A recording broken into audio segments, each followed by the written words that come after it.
Bom, começando então o tema de sistemas de aquisição de dados, o que acontece é que quando a gente tem um sistema de controle, já faz um bom tempo, né? Estou colocando aqui desde a década de 60, década de 70, principalmente o controlador dos sistemas de controle, eles não são analógicos, né? Então, por exemplo, se for um sistema elétrico poderia fazer que o controlador fosse um circuito elétrico com amplificadores operacionais para fazer integração, derivação, multiplicação, né? E ele atuaria no meu processo para fazer o controle.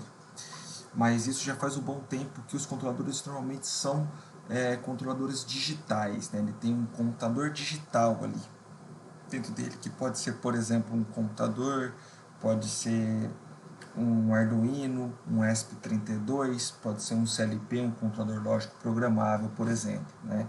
Então, esses tipos de sistemas, eles trabalham de forma digital, mas normalmente o meu processo, né, ele tem um sinal contínuo para ser controlado, por exemplo, né, a vazão de uma tubulação, a temperatura de uma caldeira e assim por diante, tá? E o que a gente vai começar a trabalhar agora é como abordar esses controles digitais, tá? Então, o que vai acontecer é que quando eu for desenhar o diagrama de bloco do sistema de controle digital, eu vou ter o meu computador digital aqui, que está fazendo a figura do controlador. Ele vai receber o set point, né, a entrada de referência, e ele também tem que receber o sinal medido do processo, né? Então, o sinal que eu tenho que controlar do processo, vamos pensar aqui na vazão da tubulação, por exemplo, ele é analógico. Eu consigo ler esse sinal através de um sensor de medição, né? Um sensor de fluxo, de vazão ali, que ele pode ser também gerado um sinal elétrico analógico. E aí, para pegar esse sinal e colocar dentro do controlador, do meu computador digital, eu vou precisar de um controlador analógico digital que vai converter aquele sinal analógico para um sinal digital. O computador vai entender aqui. Com esses dois sinais aqui, né, entrada menos o sinal da medição do processo, eu consigo ver o erro que está tendo. O meu computador digital pode fazer a conta, né, de quanto que eu precisaria para atuar no sistema para poder fazer essa correção. E esse sinal, né, a variável manipulada ali, ela é gerada pelo computador de forma digital. Para mandar isso para o atuador, que poderia ser, por exemplo, a bomba hidráulica que está controlando aquela vazão, eu uso um conversor digital analógico, eu vou converter aquele sinal digital para o sinal analógico, por exemplo, de 4 a 20 mA, que eu vou colocar na minha bomba hidráulica, ou no inversor de frequência da minha bomba hidráulica, que vai atuar no meu processo, e assim eu fecho a malha de controle. Então, equipamentos novos que vão surgir aqui são os conversores, conversor digital analógico, analógico digital. E é um pouco sobre essas questões de como coletar esses dados é feito e como eu gero os dados para colocar no meu atuador no processo vai ser feito. Tá? Então, um controle digital, né, acontece quando eu tenho uma das partes, né, do meu sistema de controle, ele é feito em ambiente digital. Normalmente é o controlador através do microcomputador, um Arduino, por exemplo. Tá? Então, no caso de coleta de dados, o que eu vou ter aqui de aquisição de dados? Né? Eu vou ter um sensor que vai fazer a medição analógica que eu tenho. Eu pego essa medição, que normalmente tem sinal elétrico aqui, utilizo um conversor analógico digital e eu jogo essa informação para o computador. Dentro desse processo também eu posso ter algumas estratégias de condicionamento de sinal, por exemplo, um filtro passa alto, um filtro passa baixa, antes de mandar para o computador. É assim que é esse processo, né? E da mesma maneira, se eu gerar um sinal pelo computador, pelo ambiente digital aqui, eu preciso de um conversor digital analógico para poder atuar na minha planta. Bom, então, como que funciona essa questão de amostragem de sinais contínuos? Tá? Então, normalmente o que a gente faz é pegar o valor do sinal que está sendo medido, no caso da medição, né, de tempos em tempos, através de um período que eu coloquei aqui, chamei de período T, e é conhecido como período de amostragem. Esse cara é fixo para cada aplicação, né, e ele vai medindo de tempos em tempos qual que é o sinal que ele está recebendo, tá? Por isso que ele não se torna contínuo, ele se torna discreto, porque você consegue mensurar quantas vezes aquilo foi coletado pelo período de amostragem, né? Então, na hora de escrever ou de representar um sistema, ao invés de representar a saída como uma saída x de t, eu vou ter que representar ela como uma saída x de kt, onde esse t é o período de amostragem, o k é o item que foi coletado, né? Então pode ser o tempo k igual a 0, k igual a 1, 2, 3, 4, 5 por diante, e ele representa o valor naquele instante do sinal que está sendo medido, por exemplo, né? Então, ó, se a gente simplificar um pouco o processo aqui, eu tenho o sinal de referência, o sinal da medição eu vou pegar a partir da minha planta aqui do sensor através de um conversor analógico digital, ele faz o cálculo, o sinal gerado eu jogo para um conversor digital analógico que atua no sistema, né? Então você pode perceber que as variáveis aqui nessa parte, elas são em função do tempo, né? Essa delta y de t aqui. Mas as variáveis dentro do controle digital ou do computador digital, elas são discretizadas, né? Então esse k aqui, ele é discretizado de 0 a infinito, por exemplo. Certo. Ainda sobre amostragens, né? Então, quando eu vou fazer uma medição, o sinal que é contínuo tem que ser amostrado periodicamente, né? E eu vou coletar basicamente a informação da amplitude naquele instante específico, tá? E aí eu vou fazer umas sequências de medição.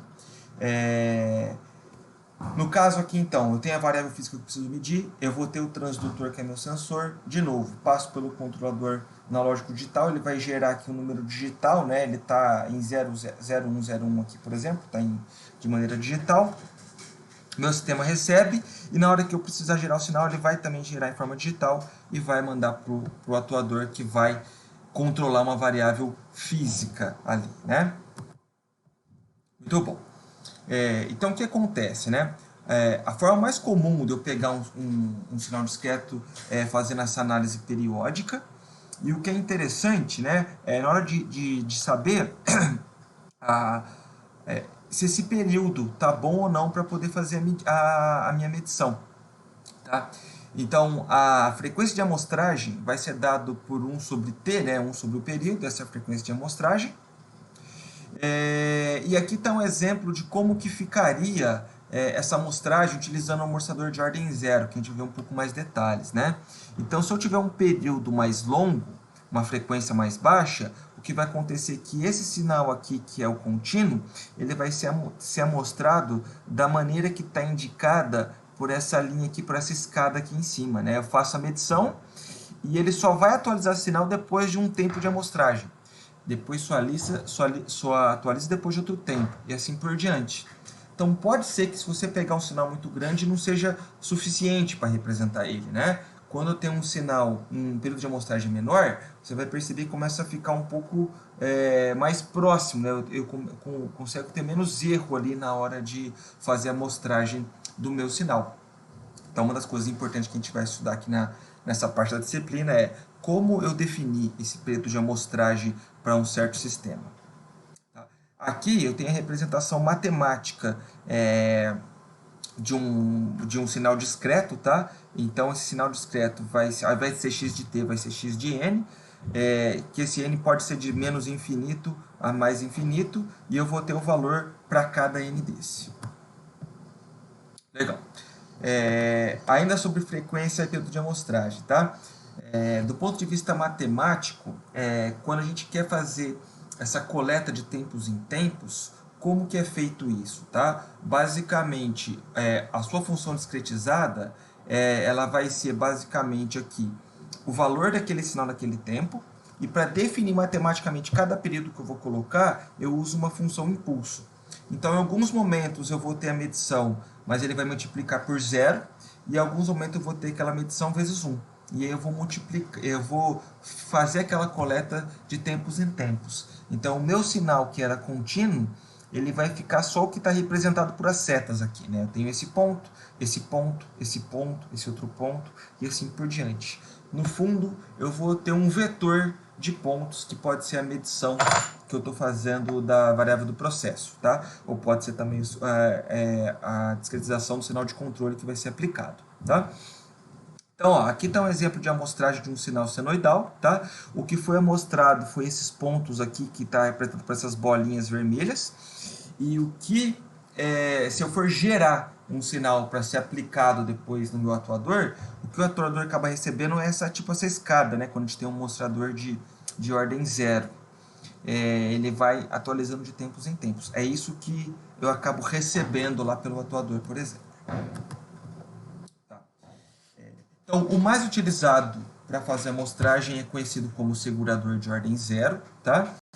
A função de transferência de um segurador de ordem zero, ele tem essa função aqui. Então, o que vai acontecer na hora de fazer a análise do sistema de controle digital, se for ser utilizado o controlador de ordem zero, eu acabo agregando mais essa função de transferência no meu sistema de controle, tá? Porque é o que vai acontecer na realidade no controle digital, né? E isso pode ter influências na estabilidade do meu processo, tá? Ele pode ter influências no ajuste do controlador PID, por exemplo, desse processo, tá? Por isso que é importante a gente estudar esses temas aqui. Uma outra forma de representar ele é usando esse interruptor aqui, né? Ele significa um segurador de ordem zero. Legal. Então, como que ficam os sinais, tá? A gente tem alguns tipos de sinais. Aqui é o sinal contínuo. Então, ele tem infinitos pontos que compõem ele aqui, né? Ele é contínuo. E cada ponto pode ter um valor, pode ser qualquer valor, um valor contínuo, né? Esse é o exemplo típico de sinal contínuo que a gente desenvolveu no semestre passado. A gente tem também aqui, no caso, um sinal com amplitude discreta. Então, o que vai acontecer com o sinal com amplitude discreta, né?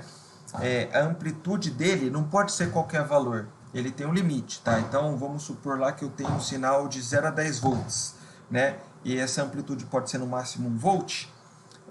Se eu tiver, por exemplo, para medir um sinal de 1.9, ele não vai colocar 1.9, ele vai colocar 2 volts, por exemplo, tá? Então, a amplitude é limitada, né? E eu também tenho um sinal aqui de tempo discreto, né? O que é o tempo discreto? Eu vou conseguir coletar aquele sinal só de tempos em tempos.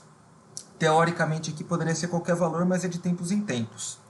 Mas o que a gente realmente vai trabalhar aqui na disciplina é o sinal com amplitude e tempo discreto. Ou seja, o meu sistema de aquisição de sinais ali, ele vai coletar de tempo em tempo o sinal, por isso que é tempo discreto, e também a amplitude vai ser discreta, tá? A gente vai estudar um pouquinho mais para frente, que, por exemplo, se você tem um equipamento de aquisição de dados com a resolução de 1024 bits, eu vou conseguir dividir aquele meu sinal em 1024 níveis possíveis. Então, possíveis, né? Então, ele vai ser um sinal de amplitude discreta e de tempo discreto. E é esse sinal que a gente vai trabalhar aqui nessa disciplina, certo? E uma outra coisa que pode acontecer na hora de fazer a amostragem desse sinal é o tempo que eu demoro para mostrar esse sinal, né? Então, na hora de fazer a coleta de dados, né, essa retenção do sinal pode ser determinada por esse período H, esse tempo H, né? O sinal está rolando aqui, o tempo que eu coleto esse período H. E no caso que a gente vai trabalhar, vai ser com esse H muito pequeno, né? Então, na hora que eu peço para fazer medição, ela vai fazer aquela medição de maneira imediata, naquele instante, o valor que foi coletado. Tá? Legal. Então, outra coisa que a gente vai considerar é que, na prática, né, na verdade, o momento que eu fizer a coleta de dados do sensor, né, eu faço a coleta do sinal do sensor, esse sinal entra no meu controle digital, no meu controlador digital, ele faz os cálculos de controle e depois manda esse sinal para o atuador, através, obviamente, de um conversor digital analógico, como a gente viu, teoricamente existe um tempo de atraso dessa coleta do analógico digital para fazer controle para depois no digital analógico, tá? Mas no nosso caso a gente vai considerar que esse tempo é desprezível, tá? Então a gente vai considerar que os instantes que coletou o sinal e que atualizou na saída do controlador, eles são síncronos, tá? São feitos ao mesmo tempo. E isso é bem factível, principalmente com a eletrônica que a gente tem hoje, tá? Então, realmente, isso a gente pode considerar para questões de análise, tá certo? Vamos considerar dessa maneira, então, que esse atraso não tem. Bom, eu vou fechar essa parte da introdução por aqui.